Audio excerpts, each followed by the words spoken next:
Hey guys, and welcome back to another episode of Torment Tides of Numenera. This is going to be a long Let's Play of us going through it, a blind Let's Play. This game is still in early access on Steam. It's $44.99 at the moment. A very, very cool game, and it continues off of, or I shouldn't say continues, but it's a sequel to the game Planescape Torment. So if you haven't played that one, you might want to go back and give it a shot because it is a fantastic game to play. You don't necessarily have to play that one to understand what's going on this one. I would just suggest that you do because it's one of my favorite games out there. However, we're going to be picking up exactly where the last episode left off. So if you didn't catch that one, you may want to go back. The last episode was just the intro almost of us picking out what character class we want, what skills we want to go through, and reading through all the story that it had to offer. And there was a lot of story to go through. Now we have finally stepped through the mirror. We've gone to this new landscape right here, and we're talking to the Spectre right here in front of us. This is his first conversation with us. So now we get to pick. We get to pick which conversation we want to go down. We can ask him, who are you? Earlier, did you say we were in my mind? What's after us? All right, so how do we get attuned? I'm going to ask him what's after us because that seems like the most pertinent question. Yeah, I wish I could know who we were and what we're doing, but if there's something going to kill us, I kind of want to know that first. So let's go with that. The fall didn't kill you, right? But there's something else after us, something more deadly than a high-velocity fall to the ground, if you can believe that. You have to wake up so we can stop it, or at least get away from it. Okay, so he's still not telling us what it is. So we can ask him, let's see, who are you? At least we can find that out. You might call me a composition, like a mishmash of your thoughts and memories and everything. I remember some things you don't, just like you know some things I don't remember. You made me when you hit the ground. Of course, you didn't mean to make me, but here I am. We're not really getting any good answers out of this guy. This guy's, kind of giving us just enough so that we kind of understand what's going on, but nothing more than that. Earlier, did you say we were in my mind? I don't know what else to call it. This isn't the real world, obviously, but everything you do here seems to change things. I think you can change the real world, too, but you'll have to get there to find out. So, am I dead? Let's ask him that one, I guess. If you were dead, we wouldn't be talking, right? Your body's out in the real world, knitting itself together, I hope. But if you don't finish this attunement process soon, then yes, we'll be dead. Can you tell me about where we are again? We're in your mind, you can change it. Okay, so we've already done all that. So let's say, all right, how do we get started on this attunement process? You see all these tanks in here. Each one's got a creature in it that's attuned to one of the tides. You need to attune them. Okay, and that will attune you to each tide. I tried it myself while I was waiting for you, but I couldn't do anything except watch them. I suppose that means this is your show. They're in stasis. It's kind of a temporal loop. I think all you need to do is join them. Hook your mind up with theirs and make a decision from them that ends the loop. You should do what you want. By the way, not what they want. That's whole process of this thing to define you. So again, you're still picking out your class, and it's kind of being based off of your choices. The choices you want to make will define the class that you're going to be going with. And try not to stick with, oh, I want to be a mage, I want to be a wizard. Pick the one that you want to be, and it's going to best suit your playstyle, I think is what they're trying to tell you right here. Can you tell me about where we are? Again, no, we don't want to do that. What's after us again? What are the tides? We can ask that one. And can you tell me how to attune the tides again? Okay, so this is really the only choice that we haven't picked yet. So what are the tides? That's a jar of memory ants you're opening there. The tides are a force, all right? Like gravity or magnetism or something, except they respond to people's actions. There are 5 of them, just like the 5 creatures here. Let's see. There's the blue tide. That's about reason and wisdom and stuff. Red responds to passion and action. Indigo, that's one about community and the greater good. And then there's gold. It's like an individual good, like compassion and sacrifice. There was one more, silver. That's one's about admiration and power, changing the world. Look, you don't need to know all of this to make it work. Just do what comes naturally and you'll be fine. We'll be fine. Well, I like to know everything I could possibly know in these games because you just never know when that little information will come in handy. So let's say, all right, great. Let's do it. Okay, so before we pick any of these tides, I am going to look around at some of these little things that are floating around all over the place. Oh, that's cool. I just click on this little thing right there, and it teleports us over here. Words float in the air. Quishmash, a crystalline being aligned most closely with the red tide. Okay, so if we click on this one right here, we'll go with the red tide and see what this is going to do for us. This tank contains 2 fist-sized crystal shards, drifting purposely through a sparkling liquid. Memory stirs, you remember climbing a floating mountain of shining rock. Living crystalline formations wandering through the waves far below, their many legs tracing intricate patterns into the glittering sands. This being is one of those, a Quishmash, however you pronounce that. Its body is a liquid form, however the shard, its heart and brain being vibrant together, filling your vision with what it sees. You sink into the simple sea-like mind of the Quashmish as it roams the jagged waste. I have to apologize if I'm mispronouncing that one. Feeling its raw and aching need to create and recreate. It's moving by birthing new legs from the depths of the old one. It traces glorious whirls in the gleaming sand before erasing them with even more complicated designs than chaos. A hunter's basilisk slug smashes through its brain. Thoughts becoming splintered, melting. You feel its dying wish to etch one last design on the sand beneath it. What will you do?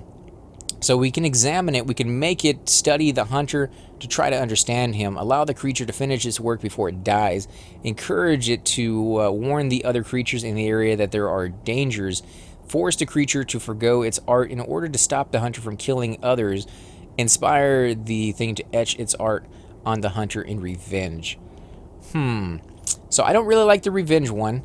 The creature forgoing its art to stop the hunter from killing others sounds kind of like the right choice, maybe. Although its last wish that it had was to finish this design, so it seemed kind of wrong to stop it from doing that one. Warn the others seems like, I guess that would be better than killing, but I don't think the others would listen. If their last wish was to finish the designs, they may all just kind of sit there and do nothing in order to continue doing what they're doing. Allow the creature to finish its work. I kind of like that one. And study the hunter to understand him. I like that one, but it's probably not going to do much. So we're going to say force the creature to forgo its art in the order to stop the hunter.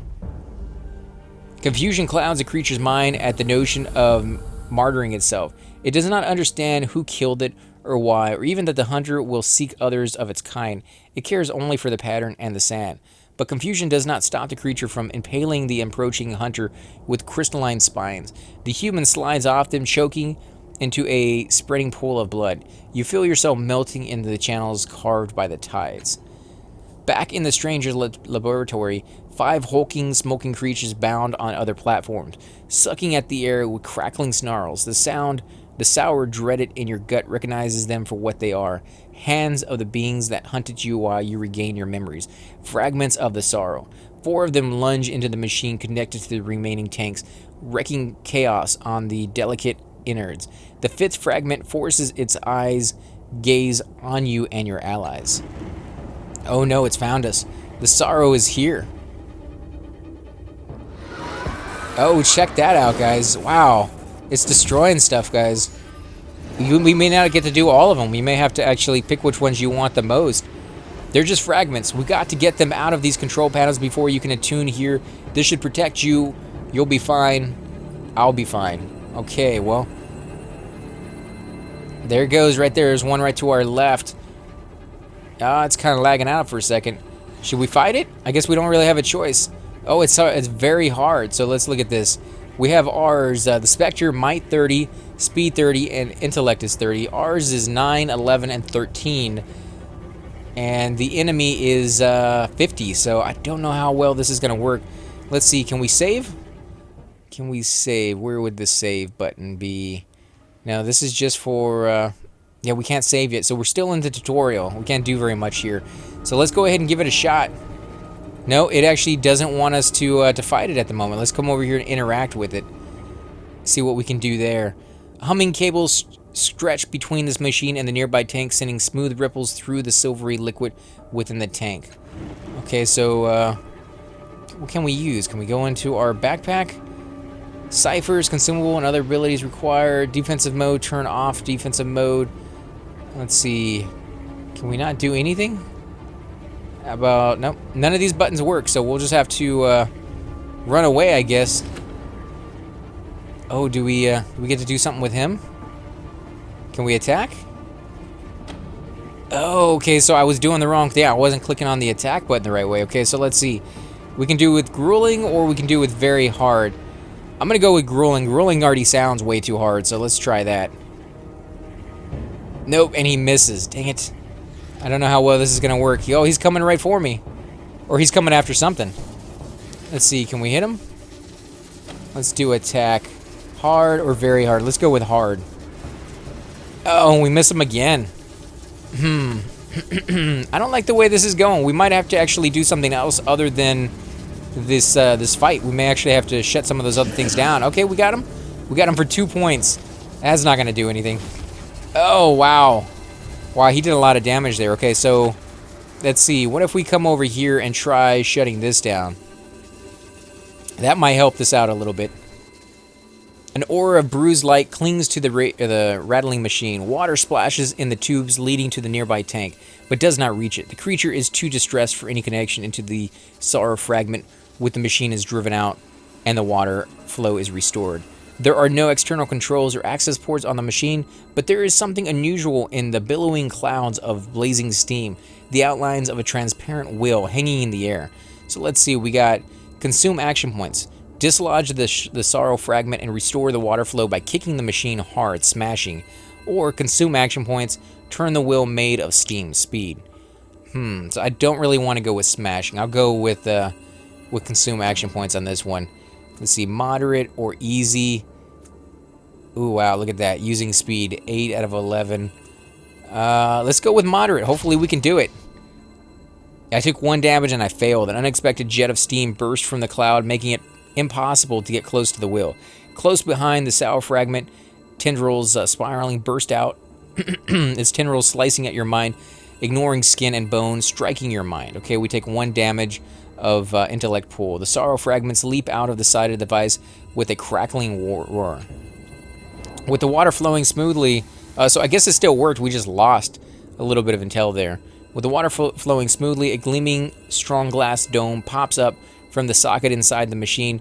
Brilliant energy swirl inside. It might make a useful weapon against the sorrow fragments. Gained item, the tidal capacitor. Is he still coming? And there's another one up here. And he's very hard as well. What about this? Can we do anything with this? Words float in the air. No, we can't do anything with that. Can we click on it? We'll bring him up here, interact with it. Nope, there's nothing here for him to do. Let's see. Here he comes. He's coming for us. I don't think we could take these guys on, can we? I mean, they're both very, very hard. Now he's charging up, so we definitely don't want to be here when he gets done. Let's see, how far can we move? I guess we're gonna have to move over here, get out of the circle. Maybe they're hurt themselves. That would be the best outcome for me, is if we can get them to hurt themselves. Wait, we got the sorrow out of this machine. Come on, what are you doing? Get out of there. There we go. You guys are probably stuck there, I'm hoping. Can we look at these? Nope, there they go. Nope, they didn't hurt themselves, and they didn't hurt the enemy. Are they hurting this? The sorrow? Maybe, I don't know. Let's come back and interact with that. We'll look at it and see what we can do with it. Because now they're not doing their thing. The radiating humanoid within the tank, a fire wraith, your memories whisper, stands calf deep in a pool of water, motionless. As you can tell, it's unconscious, but its eyes, silvery or even brightened light, are barely visible.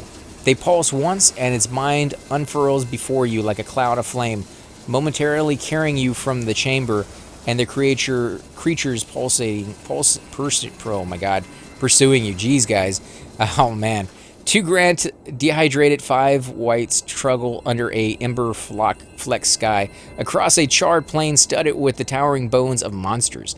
In the shadow of a monstrous ribcage, the leading weight stumbles to its knees, arms tendrous, delirious, seeking water in the ash and dust. The other right host is only slightly stronger and wishes to give its power and life to the other so that it can reach the river in a kilometer away. Man, whoever wrote this thing did not write it very easily for people to read, that's for sure. Examines the fire rate. Consumes action points. Inspire, study the situation and environment around it. Save your host by forcing it to drain its companion's strength. Convince the right to wound, not sacrifice itself to give both a chance at survival. To sacrifice itself for the other to ensure survival. Encourage that its companion should be the one to make the sacrifice. I'm going to go with give them both a chance by wounding itself. Let's see what that does. Sacrifice is required, the white knows, but perhaps mutual survival is possible at a cost. It coils its flaming tendrils around its opposing limbs and tears it free with a crump. With a thought, it reduces the arms to a column of swarming sparks and channels them into a fallen body of its companion. After a moment, the other right rises, and they continue their journey across the charred plains. Heat envelops you, aligning you to the tides. I think we're just in a rush to get this done before these things kill us, because these things are very hard and we do very little damage. You lean against the tank to catch your breath, eyeing the remaining creatures in the tank. You will need to be swift to avoid the sorrow fragments hunting you. Okay, so I think I was going about it the wrong way here. I was trying to actually fight these things off, and that's not the route we need to go. Okay, so I'm going to bring this guy down as a distraction. I kind of like him being over here, and this other guy's going to run away as soon as he can. Here they come. Okay, so he's going to charge up. What about this guy? He's going to charge up as well. Okay, that seems fine with me. Let's see how far can we get this guy away. We've done 2. We need to come over here and do this one. So let's get this guy down here as far as possible. A fragment of the sorrow has infested this machine. A tangible wave of fury pours from the tangled cables, leading to the nearby tank. This seems to cause distress to the creature within. Requires action points. Unable to untangle the cables by pulling them straight. I don't think I have enough action points for that, so we're going to have to leave and do it on the next turn. This guy is going to come over here just so that he's close enough if they come down to my other guy that he can come down there and distract him a little bit. There they go. I think that's going to hurt quite a bit. I haven't got caught in that, but I bet you more than anything that's pretty close to killing people. Okay, now we should be able to do this, now that we have action points to work with. There we go. So we're going to use might. We're going to go with moderate rather than... Actually, we'll go with easy. I want to go with easy. Well, let me go with easy. I guess we'll go with moderate. Hopefully this works. Success. The cables do not pull easily. The magnetic tension spiraling through the cables fights for every millimeter, coiling and straining against any effort to untangle them. Finally, the cables lie unbent on the ground, and the creature's struggle eases as it returns to peaceful slumber. The creature is ready to be connected with now. The sorrow fragments that was infesting this device takes form with a sizzling growl. So we got another one. Data tunneler is an item that's gained. Oh man, these guys. Okay, can we get over here and do it? Might have enough action points, maybe? Yes, okay, this tank contains a humanoid with a skull-like head. A name arises from your inherited memories. A humanoid with a skull-like head. That could have been Mort from the first one. This is a Navajan. A creature of relentless, overpowering curiosity. Unaware of the sorrow's fragment roaming the platform, it speaks to itself in a grinding whisper, in a language you don't understand. Tendrils of luminescence data snakes from the tank and streams into your temples. The rooms fade in flaring strips as you enter the mind of the creature in this tank and see what it sees. The Navajan is a dark cave, listening intently to a stone head embedded in the wall before it. I destroyed ancient Quara, the head mummers. I sought words of destruction sealed in a forbidden tomb. I could not help it, but once known, the words spoke themselves to the 8 rulers of Quara, turning them on each other. Great Quara melted like a wax in the wars that followed, but I imprisoned could not burn with it. Even now, the words wished to be spoken. The Navaja leans forward hungrily. What will you do? So we can examine it. All these require actions that we cannot... we don't have the action points this turn, so we're going to have to wait till next turn to do this. Let's look at the ones we can do. We can indulge the Navajan curiosity and allow it to learn everything it can from the scholar. Force the Navajan to kill the buried scholar for what it did, instruct the Navajan to silence the scholar to keep the words from being spoken again, encourage the Navajan to free the scholar from his prison. He is only a knowledge seeker after all, or urge the Navajan to learn the words so it can use their power over others. I'm just going to go ahead and go with examine just to see what it tells us right there. Again, let's see. Is a biomechanical organism with a strong affinity for the blue tide. Despite its insatiable curiosity, the Navajan displays an uncanny calm and serenity. It will exchange knowledge for new ciphers or artifacts to examine, but without any incantations of greed or goal. They seem single-minded, but so at peace with their pursuit that failure never angers them. Okay, well, that's pretty much all we can do now, so let's leave. And we'll come over here. Can I do any of these with this guy? I might be able to. Might be able to do it with him. That just means this guy's going to get all the aggro right now. Requires action points, and I have none. Okay, so we'll wait on that one. Let's come over here. What are you going to do, guys? He's going to go into his... Yeah, we got to move. We can't stay here. I should be able to do the action points, though, right? And still be able to move? I'm hoping. Well, they're both going after this guy with the vengeance, aren't they? I'm impaired. Okay, well, let's go with the interact, and hopefully we'll be able to move after this is over. The Stone Scholar fighting every something that comes to his lips and will give voice. I think we've already done all this. Yeah, okay. So which one do we want to do, guys? Indulge him in his curiosity and learn everything we can from the Scholar? I kind of like that one. I kind of like going with the intelligence, so let's do that. The Helpless Scholar says 8 beautiful alien words that strike the Navajan mind, fastening to its thoughts like squirming, thorn-covered vines. Concentrating through the pain, the Navajan asks the Weeping Scholar the first of many questions about Lost Korra. Later, the Navajan leaves the cave with the words bulging within it, pleased that it had discovered such interesting secrets. Warmth spreads through you, aligning tidal challenge to your mind. Okay, so we got that one. After you return to your own body, a dull heat settles into your gut, and an oily haze crowded your vision. You know that the sorrow has focused its dire attention directly on you. The remainder of the sorrow fragments spill from the devices that they were infesting and join the hunt. So we didn't even have to get the other ones. They're on their way. They don't like that we've gotten so close and that we've learned some secrets there. So we definitely don't have to use action points on that anymore. We don't have to drive them out. So all we got to do is actually complete the little mission, and we're good to go. Okay, let's see. We're going to get down here, and we're going to use this. Now that we're away from that guy, I feel a little bit better. I don't have the action points, but so much the better that we're further away. The sorrow fragment strangling device has emerged. Oxygen floods the tube leading to the nearby creature's tank. Let's leave it. So we got to go to the creature's tank, but we don't have enough for that. Let's do it this one now.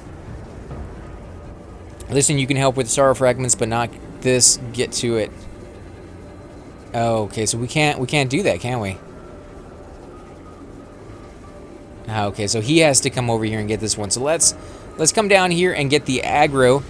Maybe we can get this one to come over there. I doubt it. These 3 over here might be able to trap him in here.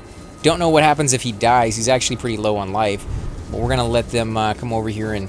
Yep, there's a charge up. Let's get the other 3 over here to charge up as well. Yep, there we go. One more. Well, he's charging up, but as long as I get far enough away, I shouldn't get stuck in that. And what is the 5th guy going to do? Okay, so this is me. Let's get over here and go into action. Hopefully I get enough action points to do this. Is it not going to work? It won't let me interact with it. There we go. At first, this attack appears to be contained in a dense jumble mass of sharp-edged onyx. It is only when a cluster of the eyes flickering beneath a slick membrane that you realize you are looking upon an oily caprice of a huge insect. A Nashalaxlix. I don't know what that is. Your memory whispers compressed into a tiny space. A flood of bubbles rises from the bottom of the tank, bearing you away from the danger of this place into the depths of the creature's mind.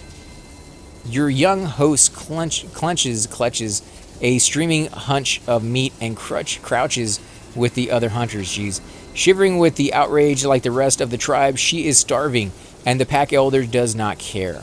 Flexing scattered talons, the elder unfolds above them and demands that its hunters turn over all their kills, again, to honor him. Your host makes a sound like grinding glass at the back of her throat. The pack will not turn on its elder unless someone rises first. Her legs flex beneath her. What will you do?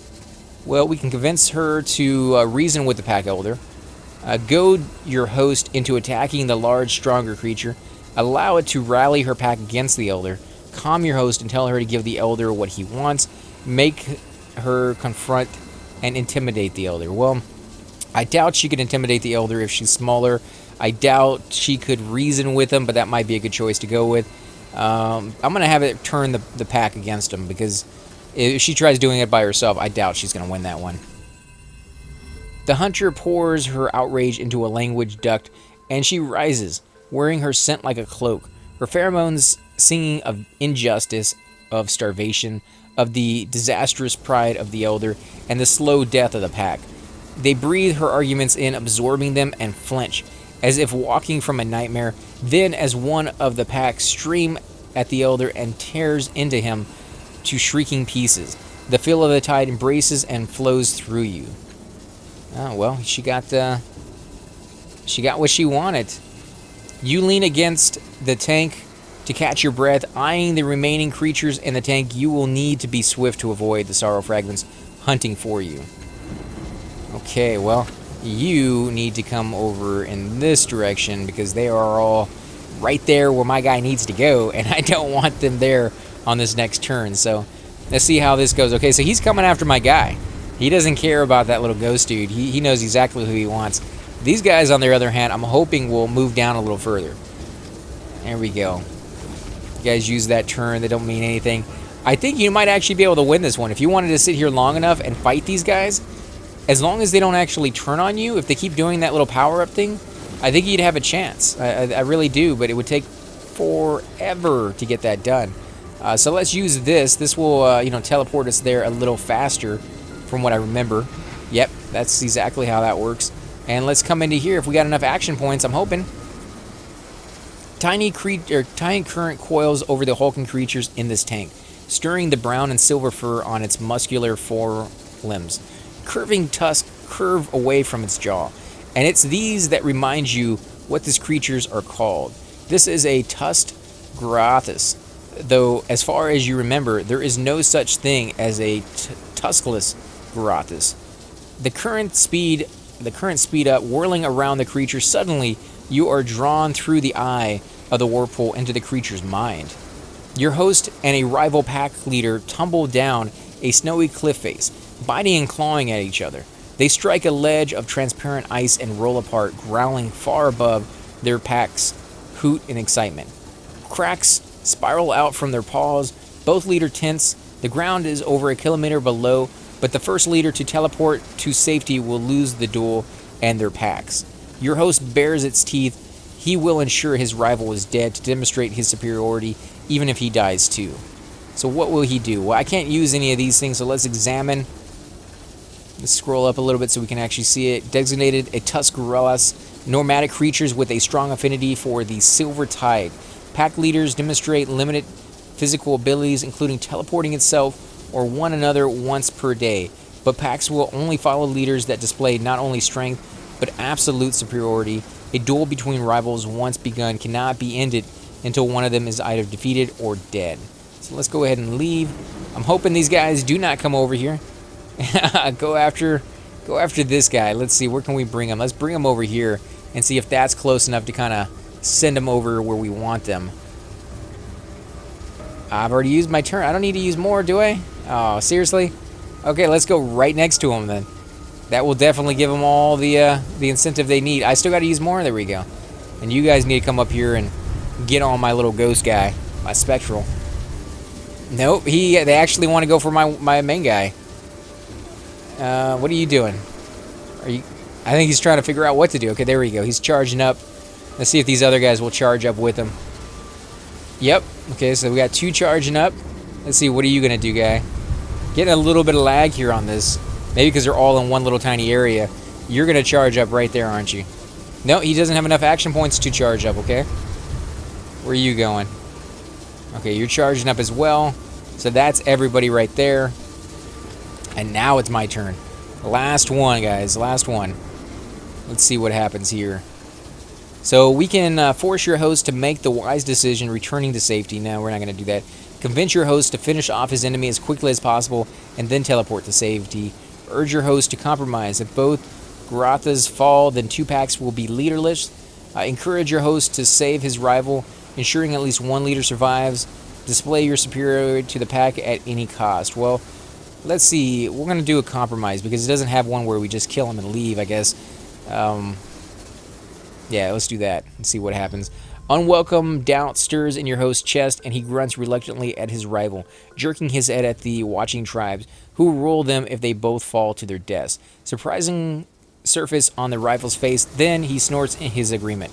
As the ledge crumbles, the mortal enemies teleport simultaneously to the top of the cliff. The packs are surprised but hopeful as the fight continues on solid ground. The tides swell around you, carrying you with them. That was at the last of the creatures. You're still yourself from the deadly race to the tank at the back of the room. Okay, well, we got to get back there as fast as possible, as soon as we can. Whose turn is it? It's the enemy's turn. Okay, so now it's my turn. Let's see if we can get back here. We'll get as close as we possibly can, which is going to be really, really close. Okay, so we need to leave first. Let's leave, and we'll get as far up here as possible. Yep, not quite. That's alright. That's alright. We'll get on the next one. And you, my friend, need to come over here somewhere. Let's go down. So many of them are coming after this guy anyways. I'm hoping they follow him down, because I don't want all 5 of them up there at the top. Okay, let's see. Where are you going, dude? Oh, no, you suck. At least you're going to be outside my range, and you only did 2 damage. Okay, you're going to go off. You're going to go off. At least just 1 extra guy. Trying to figure out where he's going to go. He was going after my guy last time, so I'm pretty sure he's going to go after him this time as well. Yeah. They have something for him, man. They like his cologne or something. Let's do it. Okay. Makes things a little bit easier. No more blowing things up. Okay, here we go. Can we get to it? Yep, we can get to it. We can interact with it. Again, it shows you kind of how much action points you have when you get there by that little green symbol, I'm guessing. Because sometimes when we get to it, it's yellow, and we don't have enough action points, so that definitely kind of gives you an indicator. Let's see. Coloring whirls along the facets of the crystalline chamber. It seems ready for you to enter. Consumes action points. Place your hand on the surface of the tank. Turn your attention back to the sorrow fragments. You know, I bet you could kill these things, but we're not going to try. That's going to be a long, long fight. Let's see what happens here. As soon as your hand touches the glass, a surge of energy flows into your body. The power from each of the 5 tidal creatures and the choices you made. As hard as you try, you cannot contain the massive wave of power. Tidal Surge. Let the power flow. Tidal Surge. Try to direct the power at the fragments of the sorrows. I am going to do the sorrows, I guess, because it says we can't contain the power, so there's very little effort or very little gain, I think, from trying to contain it. Let's see if this kills them. A burst of force surges through your arm into the head and out. You direct it at the sorrow fragments, destroying some, sending others screeching in pain, fleeing the laboratory as fast as they can. We gain 40 points of experience. Let's see if it actually shows it doing it. Yeah, kind of. I mean, it kind of showed it, and now they're just gone. More and more waves flow through you, overwhelming you. And then the tides turn. The energy is no longer pushing, but pulling. It draws you inexorably towards the chamber. Then somehow it yanks you through the glass, filtering your essence like a psychic sieve. A blinding light shines at the end of the tunnel. And then... oh yeah, guys. Oh yeah, we're finally past the tutorial stage where you get to pick out your character. This is kind of cool. Indigo waves rise in the wake of the huge martyring whale, bearing down on Siga's cliff. Its flanks blocks out the sun. Its shadow sweeps over your meager dhow and a whole swarm of the sea. From the high up on the beast back, a lookout leans down. "Plague," he cries, in a voice that seems too faint, even considering the distance. His warning is unnecessary. The yellow jacket flag flapping from the mast can be seen all the way from the city. As the lookout stares directly at your dhow, he cocks his head quizzically and rubs his eyes, plainly confused to see no one in the boat. The light bender on your belt does its work well. Why its charge lasts. After a moment, the man wanders off. So we can go ahead and continue here. Let's hit the 1 key. Okay. Snug around your neck is still caller. Well, we're going to go ahead and end the episode here, guys. I do want to thank you all for watching. If you do enjoy these videos, be sure to hit that like button, subscribe. Definitely helps grow the channel, and I greatly appreciate it. More than that, though, guys, if you like this game and you want to see more of it, you want the game to do well, definitely go hit it up on Steam, give it a good review, give it a thumbs up, let other people know about it. This is the way you get games that you want to see more often. You support the publishers and the artists that you enjoy, and they definitely have created a very, very cool game here. Again, this is $34.99 on Steam right now, early access. There's still a few bugs here and there. I haven't run into any yet. But, you know, don't be surprised if you find some because it's still being developed. This is a sneak peek behind the scenes before the game is actually finished. And this is just one playthrough. There's a lot of different choices we could have made, a lot of different tactics we could have chosen. But this is my blind playthrough of my very first time coming through. So it's kind of interesting to see how it's going. Again, I want to thank you all for watching, and I will catch you all next time.